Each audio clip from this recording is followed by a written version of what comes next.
ভোগ আনতে আসছে আমাদের 4 দিন, তাই লাস্ট দিন ছিল, শেষ হয়ে গেল। এই যে আচ্ছা, ভোগ নিয়ে এসেছে। নিয়ে চলে এসেছি, বাড়িতে খেয়ে নেবো সবাই মিলে। রাধে রাধে।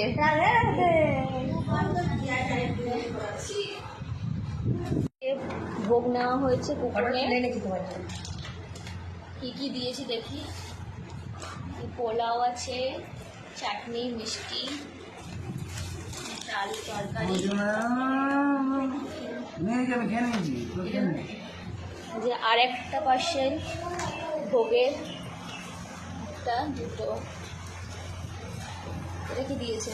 একই আলুর দম, পায়েস, মিষ্টি, চাটনি।